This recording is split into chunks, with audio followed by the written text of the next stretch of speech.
thing in your nightmare, that thing that's holding you back, that thing that's dragging you down, that thing is you. You will not outwork me. And the whole gig is just a giant hustle. That's all it is. Life is just a hustle. That's all life is. One giant hustle. It's crazy because while everybody else is settled in and the sun is setting off in the neighborhood, nice sunset this afternoon behind the trees. Neighbors got the sprinklers going, watering the grass, and everybody is settling after a long day of work. And what are we doing? Well, you know what we're doing. We're going back to work. Back to work for our second shift, our night shift. So sometimes I ask myself why I do this. Man, look at the sun setting. Beautiful. And why I push myself. And then I remember, it's because this is how you get stuff done. Need to take a moment long enough to pause to shave. Stop taking showers at 11 o'clock at night and staying up till midnight. But one thing I do is I come home after my normal 8 to 5 and I spend till, 7:40, around this time, 7:40, 8 o'clock every night to make sure I'm home with Harper until it's time for her to wander off to bed, bedtime stories, and then Daddy slips out the door and it's time to make stuff happen. Let's get it. All right, so here is what we're working with. I just pulled this thing back out. So we're gonna prep this front end. As y'all do know now, off of Turbo John's video, car is going all glass. Maybe not right away, but we're working towards that. So steel fenders, carbon nose. We're just gonna go over the basics in case you're new to the channel. If you haven't caught the Chicago Grudge Car series, if you did catch that, then you pretty much know all this. But maybe this is a little bit different. So on this front end, all steel, all glass front end, Jason Braswell, BPF, Braswell Performance Fab, did the tree. He built the tree for in the front, and he has notched all the fenders. So he come in here and left us this much of the original fender, but besides that, it's all notched up here. So I need to clean this stuff up. It's pretty clean, but I want to make sure it's to my standards, and make sure everything is clean to where I want it to be. So we've got it where it's through bolted right here with 3 bolts. Now they're just random scrap bolts right now. We are gonna put, of course, like grade 8 or something, you know, just because of the looks, not strength. You don't really need strength, but just so they're matching, like gold bolts that won't rust, we'll put them in there. This one's notched out. I just want to make sure I clean these up where they look good. Radius, any edges that need to be edges, and just once over them. Now we already put the Zeus's in the other video, if you remember, so that we could set our distance with our fender to our door. So them holes are drilled. That's the Zeus's we're using on them. But for the top ones, as I showed you in the previous video, if Randy uses the little Zeus's, then we may or may not have an alignment issue with the holes. So if you watched my previous video, you know what I'm talking about with the rivet holes. He said we can go big Zeus's, but I don't have any right here in my hands right now. So we're not going to drill the holes for mounting the Zeus's. I don't want to do that anyway. I'd rather drill them on the car or mark them on the car. Really should have been done with the front end on the car, but again, I didn't have the big ones. I didn't know if he wanted to stay little, so we're kind of scrambling. Not like super scrambling or anything, but I feel like every single time it's time to put Randy's car together, it always feels like we're kind of just rushed. Not super rushed. You get what I'm saying? It's not like whenever I was putting my car together, I literally knew I had over a year left. Like, I literally knew that I was nowhere near ready. And with Randy, he has all of his parts. He's ready to go. We're not waiting on anything but us. So I don't want to be the oddball out and the one that everybody's waiting on. We're supposed to try to put his car together, possibly get it fired off Saturday if you didn't hear in John's video. So I really want to get these parts, at least this front end and doors, knocked out so that the car is not waiting on me, that all is waiting on me is the hood technically, and Not super worried about that, but I will get the hood knocked out too. So he did bring us another treat. We do have steel doors now. John kind of dropped the ball in his other video and mentioned it. These are pretty rough, but Randy got these from Jason Braswell. I think Jason gave them to him, I think. But we are going to show on this channel, I'll show you how to take you a set of doors that you're going to be running all steel, all glass, and to get them painted to your car and prepped. Jason's already cut, or somebody has already cut a bunch out the backside, but we'll be talking with Randy, figuring out what he wants to do to retain glass and stuff like that, and we will be doing probably a whole video on just all steel doors.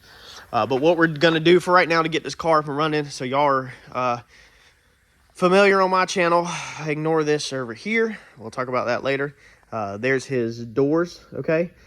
We have to repaint the doors because he wants to make sure they're going to match. So I honestly didn't want to paint them, and I told Randy that last night, and because there's just like nothing wrong with them, but he's worried about the color. So I get it. His doors currently match the quarter panel back here, but when we put the doors back on, he's worried about the match from here to here, because the doors are the old colors, they match from there. And as you know, if you follow my channel, when you're painting something, you always want to blend the surrounding panels. So we're going to take his old doors, and when we paint this front end, we'll probably chunk them in at the same time, and we're going to blend the first half to about right here on the old door with the new color. The color is the exact same, but even the variances from the two cans, it still could be off. So we'll paint the front half of the door with the new red, and then the second half of the door, the handle side, will stay the old red, and that's how we'll get our blend in. As you can see over here, might as well catch y'all up on that. Randy does have the hood. We have sat that on there when he picked the car up, and it does clear. It does have, you can see right there, some wonderful imperfections in it. It's a brand new hood. One of his, I don't want to drop the name because I don't even remember if I'm going to get it right. One of his buddies, friends of the group, drag racing, let him get this hood, I think for the same price that he paid. So shout out to you if you did that. Very nice of you. Basically, he said if Randy doesn't use it, bring it back. So we're going to take this brand new hood and we're going to fix it. It is a little bit sharp corners for my taste. That needs to be a little bit more curved for my taste. Just a touch, not much. Little wavy down the side. You probably can't see it in the video right there. So it needs to be straightened out. And then, of course, we have to fit it to the car. But we have to have the front end on the car before we can fit this to the car. And we have to have the headlights in the front end so we can fit the curves. So the hood is literally the very last thing that we're going to fit to the car. And it's not going to be like last time where I had the whole entire car painted and then it went off to motor assembly. We're already assembling the car for fire up, and I'm still not done painting. So a little bit different this time. That's why I said a little bit rushed. We're going to go ahead and get the bolts out of this. I'm going to throw y'all on time lapse. I'm going to get the bolts out of this, and I'm going to get after it tonight. I want to make sure my fenders are straight, block them, guide coat them, and get them ready for primer. And then I want to rough over the front end. It looks like we've got some holes to fill. I don't know if we're going to use panel bond or dolphin glaze. Panel bond has 24 hours dry time. Dolphin glaze will shrink back. Panel bond will probably technically shrink back. So no matter what you do, it's going to shrink back.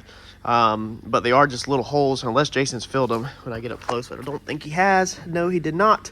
And he had fiberglass resin out. Shame on you, Jason, because you had fiberglass resin mixed whenever you stuck that there, man. Come on, man. Y'all could have helped me out. So I got to fill all these holes in. And like I said, we still have to cut for the headlights. Lots of work, y'all. We have to clean up all of this. I'll show everything as we go. These are rough cuts from Jason, so I have to make them look better. And just all that. So let's get this thing broke down. We'll chunk y'all on a time lapse. Let y'all rock out some music for a second. And let's get the rivets out of them also. And then let's start going over these things. Let's get this crap done.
All right, we finally have our one fender prepped out for sanding. This is the frustrating part when you're doing stuff like this, is just the amount of prep work it takes just to even get to the point where you can actually do something. So let's go over what you've seen in the time lapse.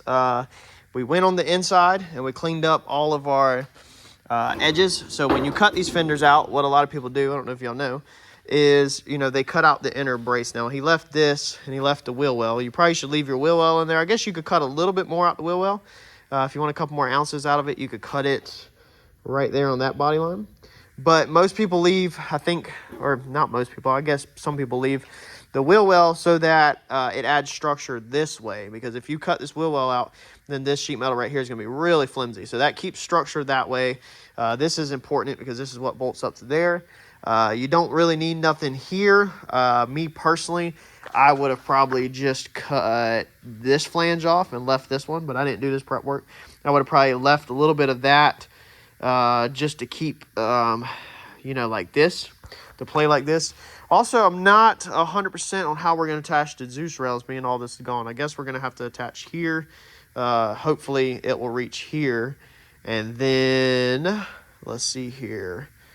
Obviously there. So, man, I really hope that will reach. I don't have the Zeus rails either to mock anything up. If that won't reach, then I really don't know what we're going to do. I might have to panel bond a 90 in there or something and just do that. I really don't know. We'll cross that bridge when it comes. This is how it was cut up whenever I got it. I went on the back and put some little pieces of metal here. I need to, I probably should grind this just a little bit more for cosmetics. I'll grind that real fast after I'm done showing this. But Jason coming here and he cut all the edges out. So this is pretty standard on an all steel front end, where they come and they cut all the edges off and basically make it like a fiberglass, you know, panel, where it's just a panel. That takes a lot of weight out and cleans it up. Also, you got to have all of this out of here, like right here, to help get this thing on and off the car, because the tire obviously is sitting here, and as the front end comes off the car, the tire passes through here like this. This tab could have been cut off also right there, but I don't want to cut anything because I didn't mock or fab this front end up. I'm just prepping it for paint. So I don't want to cut anything and then I be the reason why something doesn't work or something's not as strong or something I don't know, because I've never actually prepped or actually cut up steel fenders. I just know what I would do in my head, but that don't necessarily mean my way is right. So look at how this is done, and then maybe if you got some ideas for me. So we took our 90-degree grinder, and on this one I had to pull off. I got lucky. That's being sarcastic. And I had the molding on here. This fender, being all this is gutted out of it and there's no structure to it, it's already easy to bend, period. But now y'all can imagine how easy it is to bend pulling on this. So hopefully everything still goes back like it was. I was very careful with it.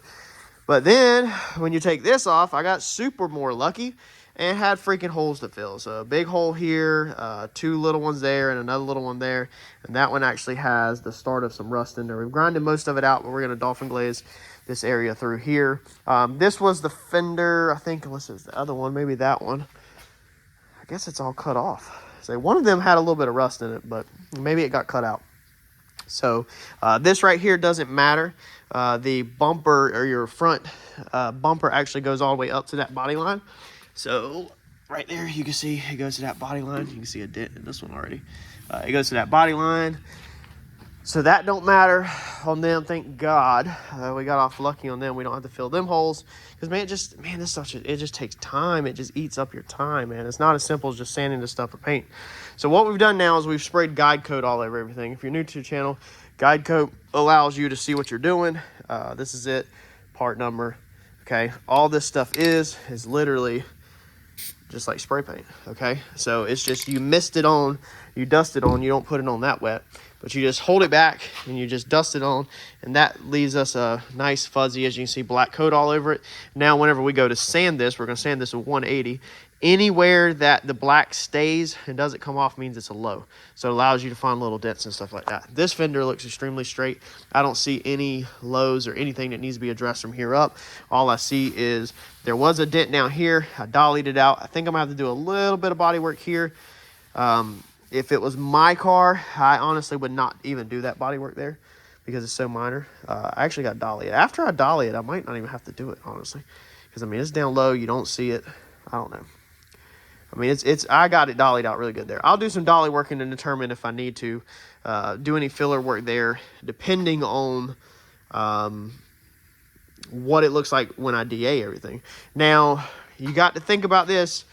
If we put too much body work here, okay, this is getting a Zeus. It's getting 2 1/8 inch holes for the rivets, and then you're continuously pushing, okay, and flexing right here. So this area is prone to cracking. So ask yourself, which is, I decided to just explain this to y'all, ask yourself, do you want a dent there, or do you want body filler there that you are continuously flexing and pushing on? And also, you tend to grab the bottom of these and flex them out a little bit to clear the tires when you're taking the front ends off. So if you can avoid body filler, do it. I think I can dolly all this out. Either way, my job is to make it look good, and when I'm done with it, it should look good. So let's run over this. I'm not going to bore y'all with a time lapse on this part. I'm just going to take my 180 grit on my DA and run over it. I took the 90-degree grinder. I got subtracted, or got off course there a second ago, and I got the double-sided tape off with 90-degree grinder. Now, I learned this on that blue Chicago Grudge car. I started out trying to get it off with an eraser wheel like you traditionally would. The double-sided tape that's on the back of these is freaking gnarly that, you know, they use from the factory. Ford used on these. This original double-sided tape is gnarly. It does not come off like normal 3M double-sided tape, and it just melts. So it melts and turns into a gooey mess, and then you're literally left with a gooey mess. So what I've started doing is, being we prime this whole entire fender anyway and block this thing, I know it's getting primer and blocking, is I literally just stop that crap with a double-sided tape, and I just take 36 grit on my 90-degree grinder, and I just grind it off. Now, I go slow, so try not to throw too much heat into it, because it still turns into a gooey mess even with 36 grit. So it sucks all around. Pure T, this area right here probably just ate up, let's see here, I think about 45 minutes of my time just in that, between the glue and grinding and welding, grinding, welding, grinding, you know, all that. The pinstripes, it had 3 pinstripes. They're really old. They're so old that normally eraser wheel also doesn't like to take them off because they're so old. So again, lightly with 36 grit on the 90-degree grinder, we just went down them. Whenever we cover this thing in primer and sand our primer out, you won't see none of that. So it's just something I learned for speed. So let me run over this with a 36 grit. I don't know how much I'm going to get done tonight. I didn't realize, I really wasn't thinking about it, how bad these fenders are eating up my time. So I wanted to get both. I wanted to get everything done in my head. I said, oh, I'll go get the whole front end done tonight. But that's clearly not going to happen. Now, I can shoot these with primer during the day. You know, that's the actually shooting them with primer is fast. It's the prep work. So if I can at least knock out one tonight, it's Tuesday night. Is it Tuesday night? Yes, Tuesday night. And then possibly Wednesday night, if I can knock out one more on this one, we're going to have to weld this up. Randy did say he wanted to keep the antenna. He has changed his mind. So we do have to cut a piece of metal underneath there, weld that antenna hole up, and then we'll have to body work that fender also. And then that can go in primer. And then, like I said, we have to dress the holes on that. And that can go in primer, clean up the edges. A lot of work. A lot of work on just this front end, man. Y'all, you don't, when you see these beautiful things at the racetrack, often you don't realize the amount of freaking work that has simply went into some of this stuff. And it just, man, it eats your time up. So let me get at it. Let me stop talking. Let me stop teaching y'all. And let me get out and get some work done so I can go home tonight, hopefully before 11 would be a treat. All right, so we got this thing sanded out. This is what guide coat looks like when there's something left behind. You can see the black was left behind right there in the center, and then you can see this ring around this. This is where it was cut deeper. There's a very slight dent right there. So normally if you have a dent as you're sanding, it's going to ring it out. So normally there's going to be a ring around your dent. This shiny stuff right here is just clear coat. It's all sanded up, but that's the reason why it's shiny. This is where it's cut all the way down through the clear and everything, and that's where the base coat and everything is. I sanded out pretty much 100% of my 36 grit scratches from the grinder in here. You can see another dent right there. So that's what it looks like. You can see the ring starting to develop here, here, and here. So basically this rings out, highlights a dent, and that's black. The camera might not be, there you go. That's guide coat left behind, so there's a dent there. That's what a dent looks like. That's not a dent, that's just in the corner. All this down here sanded out beautifully. I took some time and dollied all of this out, so all this is dollied out straight. Once this gets primed, this will all block right out straight, so there's no lows here that the primer won't fill in. It's just paint chips. All that sanded out beautiful. We've got to get our dolphin glaze in here, and everything else looks good. Let's see here. We had a pretty gnarly chip right there in the paint, so that will need some dolphin glaze. And again, a dent right here, so same story. You can see it started to ring it out. That's a low, so that's where the paper was cutting there, and the paper was cutting there, and that's where guide coat is left behind, so that's a low spot right there. So we're gonna go ahead and mix up some dolphin glaze. I was gonna call it quits for tonight. We were rolling in past the 10 o'clock hour. My freaking knees are tired, man. I have been here all freaking day in this shop, besides a couple hours at the house. But I figured I would go ahead and at least knock this one fender out. So let me show you the dolphin glaze we're going to use, in case you're wondering. Somebody had asked me about this on a previous video. U-Pull dolphin glaze UP0714. When you do this, I will show you how I mix it. Let me set the camera down and pour it out. That's how much I mix mine. That's actually considered probably a heavy mix. You probably need less than that, but I get it's late, like I said, and I'm ready to go home. So I want this thing to kick off kind of fast, because I do want to go ahead and kick this off. I want to go ahead and get these sanded out, and that way I can go to sleep tonight saying that one fender is done, ready for primer at least. So I mixed the red a little. Normally you drop your red right in the center, but you can see, put my thumb to it or my pointer, that's about the mixture, the size of the mixture. There's the pinky finger. Okay, so it's not that big. You're just going to mix it up until it's all worked in there. You can see the streaks. Doing this one-handed is actually difficult. And you can't play around with this. I'm going to have to set the camera down here in 1 second, because this stuff will start flashing off. And you don't really want to swirl it. You kind of want to lay it on top of itself. I need to get that red off that edge. So normally you can just scrape it like that. Of course, my edge has trash all over it. I probably really should have put more hardener in it. That's probably not going to be enough hardener, and it's going to leave me here waiting for this drying, and then I'm going to have to just call it a night. But we'll see. Maybe it will flash off. If you're going to forget where your spots are at, take you a Sharpie or a pencil and just mark them so that you can't lose them. Let's see here. We didn't have none there. See, even now I'm kind of thinking, where's my spots? Where's my spots? Put some down in here. Now you don't want to leave it built up inside that crack right there, because you'll have to sand it all out. So all I'm trying to do is just get it down in there like that, and I'll probably take the edge like that and maybe pull the corners out, because the corners are the hardest. You'll have to grind that back down to paint, and then we're just going to do this the old-fashioned way with our fingers. We're just going to finger paint. I just don't want to leave no huge globs behind that I have to turn around and get out. Now your fingers obviously not smoothing this stuff out flat. I'm going to depend on a combination of this dolphin glaze and a heavy build of primer. I'll take my other finger and knock these edges. If you get too much build up in here, you can literally just take your 90-degree grinder with your 36 and just grind it right out. But that's pretty clean right there. So now hopefully I can take my DA and just run it in there, and it'll fill in the lows. And then a heavy swipe of primer in here. By the time we block the primer and all of that, hopefully she'll be good to go. So make sure I didn't miss anything. Yeah. And hopefully that's enough on that to pass that I don't have to do 2 swipes, man. Oh, man. But we'll see. We'll see. Let's get our spreader cleaned up. What I do is, a lot of people, these are disposable spreaders. For rich people, they're disposable spreaders.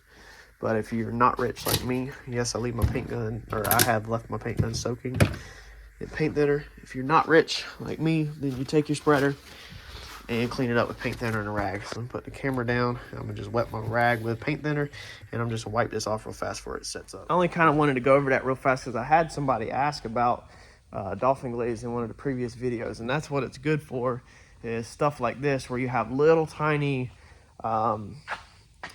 dents and imperfections. Dolphin glaze doesn't tend to make pinholes in it as easily. It's a little slicker. It slicks out a little better than normal body filler. If you mix up body filler on this stuff, you just don't need that much, and it's just not gonna mix and dry as slick. They say dolphin glaze is supposed to, oh, excuse me, y'all, it's supposed to not get pinholes in it, but it will get pinholes if you mix it too hot. Now it's drying right now good, like there's no pinholes. I see none of that. This one looks like it's gonna have a couple pinholes pop through right here, but we'll catch that with the primer, and then that in there is looking pretty slick. And we're gonna take sandpaper with probably our 2 fingers, one finger fit in there, and we're just gonna fold 180 over and just sand that out with our fingers. Everything else, we'll get the DA with 180, and then this thing will be ready to shoot primer over it, and then you do it all over again. Guide coat again, hand block it with like 320, and then we can finally paint. So let's see if this will flash off and get this sanded out. All right, it's past 10:30. I'm done for tonight. My knees are burning. It's all done. Hopefully this, I'll flip the camera real fast, but hopefully this helps somebody.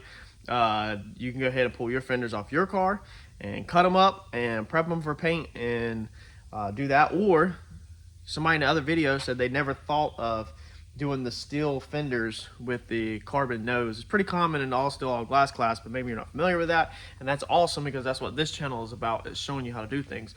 So maybe you're ready now to go out and get you a nose cone and grab you 2 fenders and prep your 2 fenders for paint and get you an all steel all glass front end. So we're not going to go over how to do that fender because it's going to be identical to this fender, besides welding up the antenna hole. A couple different dents, but a fender's a fender. So I've basically touched on the fenders. That's going to be how to prep the steel fenders for paint. And y'all already know, if you're OG to the channel, the priming and the painting process and all that. We'll probably show the priming process and the painting process all in one video maybe on these, possibly. We'll see how it falls. But if not, check out the Chicago Blue Fox Body Chicago Grudge Car playlist. It goes over everything in detail on how to do your car. It's an excellent playlist to watch if you're a beginner or a DIY guy or you want to do this stuff. Excellent playlist I put together of doing a whole car start to finish. Yeah, flip the camera around real fast. Check this out. So as you can see now, all that's left behind is just a little bit of dolphin glaze where the lows are filled. So this is all considered done. I will take Scotch-Brite soap and water, and I'll get Scotch-Brite in the corners, and I'll get all these edges with Scotch-Brite. So I'll scuff everything down and wash everything so it's a little cleaner. And we will put some rattle can epoxy or etching, whatever you want to call it, epoxy or etching. Primer, it's all the same, that sticks to metal. We'll put a little rattle can over these bare metal spots before we 2K it with a filler primer. We will be using a 2K, it means 2 parts, hardener and the product, filler primer to fill all this in. That turned out good. There's a little low, but the primer, I know my primer will get that. So we're good to go. Finally, 1 fender off our checklist. Man, I thought I'd get a lot more done tonight. On to the next one. Thanks, y'all.